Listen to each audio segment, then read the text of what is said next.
Buongiorno, chiedo scusa del disturbo.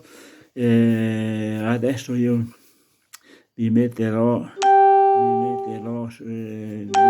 la risposta che ha dato la Presidente dell'UPIPA all'articolo di ieri del quotidiano l'Adige, e si riguarda contro di noi parole inaccettabili. Allora, dico solo una cosa, che siccome l'anno scorso magari c'è stata una persona, un mio amico su Facebook, che mi ha detto, ma cioè, tutte le scaducciole dei giornali noi lavoriamo, va bene, d'accordo? Io però i giornali, di qua, dal Corriere, vi faccio anche vedere, non ho problemi, da Stampa, La Verità e Libero, me li pago. Io faccio una media di spesa di 30 euro in cooperativa, quel signore lì che me l'ha detto magari non si è mai neanche fatto vivo. Comunque, sì, appunto, bene. E quindi adesso che il tempo purtroppo c'è, perché siamo seduti, chiusi in casa, mi abbevero, se posso dire te, di informazioni, perché sono importanti. Non dobbiamo aver paura di dirlo, non possiamo farci mettere in testa tutte quelle che ci propinano per televisione questi famosi scienziati dei miei stivali. Io però leggo, e attenzione, non leggo su internet perché certi siti c'è veramente da mettersi le mani nei capelli. Preferisco leggere i giornali, che così lì si conoscono le persone, magari si conosce anche l'autore dell'articolo e la persona intervistata. Comunque adesso bando a queste polemiche, perché magari quando li pubblicherò qualcuno le metterà di certo le scriverà di certo, e ho già messo le mani avanti e gli rispondo. Allora veniamo a noi. Contro di noi parole inaccettabili. UPIPA ci difenderemo in tutte le sedi. Le accuse di operatori familiari Codacons. I racconti degli operatori delle case di riposo sono drammatici. Ci hanno lasciato in balia di noi stessi, ci hanno mandato in guerra senza fucile, ci dicevano di non mettere mascherine per non allarmare gli ospiti. E poi c'è il dolore lacerante dei familiari del 4 marzo dalla chiusura delle RSA per l'emergenza. Non hanno più visto i loro cari. Figli e nipoti che non hanno potuto dare l'ultimo saluto ai genitori e ai nonni, spesso per la quarantena, neppure accompagnarli a Camposanto. Ora arrivano gli esposti con il Codacos in prima linea, che solleva il dubbio di negligenza nella gestione nella pandemia, anche nelle case di riposo. Francesca Parolari, presidente di UPIPA, all'azione del Codacons si aggiungono alcuni esposti di parenti degli ospiti. Come sta vivendo questo momento? Gli accertamenti della procura possono essere l'occasione per chiarire il vostro operato? Quando qualcuno sostiene come Codacons che abbiamo operato in maniera dolosa, viene chiesto il sequestro delle strutture, è normale essere preoccupati, ma ci difenderemo in tutte le sedi. Non abbiamo mai agito in maniera dolosa e valuteremo anche di rispondere a queste accuse ingiuste ed inaccettabili, oltre che difenderci sui contenuti degli esposti. Dolo significa volontà di fare del male, sicuramente questa non c'è. C'è chi ci accusa, dovrà renderne conto. Come si sente in coscienza di rispondere a queste accuse? Abbiamo cercato sempre di fare il meglio e se ci saranno procedimenti penali, li affronteremo consapevoli di come abbiamo agito, ma non saremo noi quelli che pagano per tutti. Sull'Adige di ieri abbiamo riportato le voci degli operatori che raccontano di situazioni al limite nelle RSA. Queste posizioni nel merito non le condivido, ma comprendo lo stato d'animo in cui si trovano a lavorare gli operatori. Considero quelle parole come sfoghi legittimi dopo un periodo di stress, pur ribadendo che un operatore, non avendo tutti gli strumenti per poter fare le valutazioni, non può sostenere che gli altri si sono comportati in maniera sbagliata. Ognuno ha il proprio ruolo, le proprie responsabilità.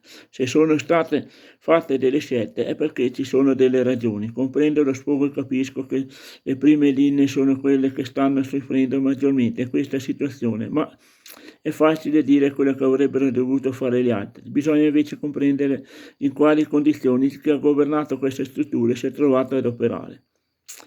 Gli operatori di diverse strutture raccontano che era stato loro vietato di indossare la mascherina perché non necessaria. Anche questo caso rientra nelle scelte fatte per ragioni per cui gli operatori non sono al corrente. Sull'utilizzo delle mascherine io stesso ho firmato una comunicazione invitando ad usarle secondo le indicazioni di quel momento indicate dal Ministero della Salute, che seguivano indicazioni dell'Organizzazione Mondiale della Sanità. Si consigliava di indossarle solo se si andava vicino all'utente e ad una distanza inferiore a 2,5 metri, mentre gli operatori le avrebbero volute sempre in quel momento. Era stata data questa indicazione innanzitutto perché era ufficiale e poi perché c'era una scarsità assoluta di mascherine. L'altra accusa riguarda il mancato trasferimento degli ospiti con Covid negli ospedali. C'è chi interpreta questa decisione con la volontà di lasciare le rianimazioni libere i malati più giovani. Ospedalizzazione e competenza del medico della struttura. Vorrei ricordare che ci sono stati casi di contagio da parte degli ospiti di rientro provenienti dall'ospedale, come Canal San Bovo. Il primo caso di coronavirus nell'RSA è relativo ad un ospite dimesso dall'ospedale di Feltre. Ci sono inoltre ospiti con molte fragilità che non sopporterebbero l'intubazione. Queste scelte, ribadisco, spettano al medico e non all'operatore. Del resto neppure un anziano che vive in casa viene ospedalizzato se ha la febbre 37,5. Eppure l'indicazione dell'azienda sanitaria di sospendere i ricoveri degli ospiti di RSA in ospedale sembrerebbe sottintendere una scelta su chi curare e chi no. La lettera del dottor Nava e RSA non devono operare alcun trasferimento verso gli ospedali va contestualizzata al momento in cui è stata scritta, quando c'era una forte pressione sulle terapie intensive, ma non credo francamente che si sia mai arrivati ad una scelta di questo tipo, anche perché le RSA sono in grado comunque di sopportare pazienti con la ventilazione, che per un anziano è adeguata come cura. Purtroppo abbiamo avuto tanti casi di anziani che si sono spenti nelle nostre strutture, non situazioni di gravità assoluta, si sono spenti da un momento all'altro, stavano bene e qualche minuto dopo non c'erano più. L'impatto con il Covid è stato a volte improvviso. D'altra parte non mi risulta che le terapie intensive abbiano lavorato a pieno regime. Non credo che ci sia stata la necessità di scegliere che pazienti accogliere, di escludere gli anziani. Com'è la situazione nell'RSA di Volano? Abbiamo 16 ospiti, ovvero il nucleo di nomi più una persona inserita da un'altra struttura. In questi giorni stiamo valutando con la provincia l'evolversi della situazione. La struttura avrebbe la destinazione iniziale di supporto a strutture ancora indenni, ma ci sono potenzialità posti per poter pensare di supportare strutture già contagiate ed aiutarle a tornare in una situazione di normalità, accogliendo per un periodo gli ospiti. E poi c'è una funzione di filtro. Si parla di ALA per 15-20 giorni di isolamento prima dell'ingresso in RSA.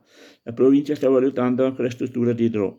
Quindi è possibile riaprire presto le graduatorie per l'inserimento nelle RSA di nuovi ospiti? Appena abbiamo disponibilità di strutture intermedie e di strutture filtro si può iniziare l'inserimento. È prevista una quarantena per tutti i nuovi ingressi, ossia in un periodo di 15-20 giorni. L'isolamento iniziale sarà una condizione imprescindibile finché non avremo una soluzione al virus. C'è poi il discorso dei parenti. Non possiamo tenere le famiglie lontane dai propri cari per molto altro tempo.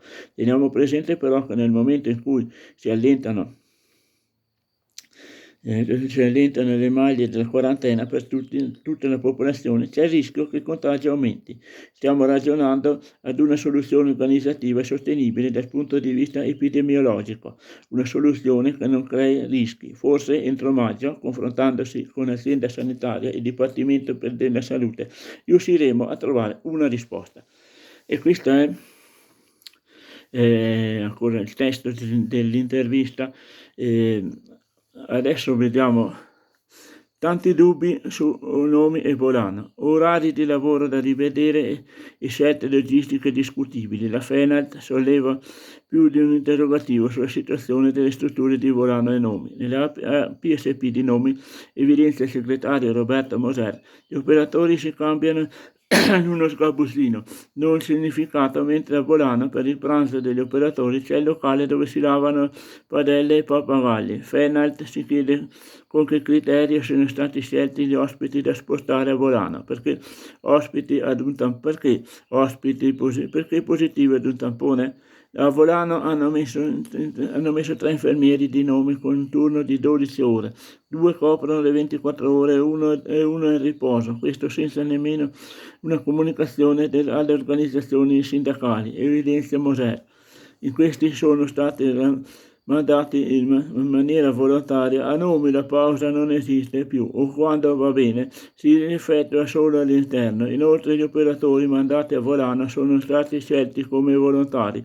Come mai la sera chiamano gli operatori di nome dicendo che l'indomani devono svolgere il loro turno a Volano? E adesso c'è l'interrogazione del consigliere Ghezzi sulla tragedia Covid-19 nelle RSA Trentine. Paolo Ghezzi, capogruppo di Futura in Consiglio provinciale, ha indirizzato una lunga interrogazione al Presidente della provincia Fugatti e all'assessore Segnana, molte le sue domande nelle quali per Ghezzi i 2 esponenti dell'esecutivo dovrebbero rispondere. La prima riguarda le indicazioni scientifiche o di medicina pubblica e i criteri in base ai quali all'inizio dell'emergenza la provincia ha ritenuto di consentire le visite dei parenti agli anziani delle RSA, contravvenendo alle indicazioni delle autorità nazionali. Ancora il consigliere chiede perché la gestione dell'emergenza nelle RSA non è stata presa in carico e garantita direttamente dall'assessorato e dai suoi enti strumentali e invece è stata delegata a UPIPA. Da chiarire per Ghezzi anche il problema della mancanza nelle RSA dei dispositivi di protezione individuale e il ritardo nell'istituzione della task force specifica. In tema di RSA interviene anche il consigliere provinciale di Agire Claudio Cia. L'indicazione dell'azienda sanitaria di non trasferire in strutture sanitarie i nostri anziani, coloro che hanno fatto lo sviluppo e la crescita del Trentino, rischia di far passare l'idea che tutti i cittadini sono uguali con gli stessi diritti, ma fino a una certa età. Lungi da me far polemica, evidenzia, ma il messaggio che passa è gravemente negativo. È una richiesta, quella della PSP, della PSS, di cui non se ne sentiva il bisogno. Tanto più che non mi risulta che le RSA trasferiscono a cuor leggero i propri ospiti in ospedale. Dobbiamo riconoscere e lasciare ai professionisti delle RSA la capacità di agire secondo scienza e coscienza. Questo era il primo articolo. Adesso lo pubblico su YouTube e poi anche su Twitter se ci riesco. Intanto fra poco ve ne propongo un altro, ma dato se il telefono non mi tiene ancora. Intanto buona giornata, grazie.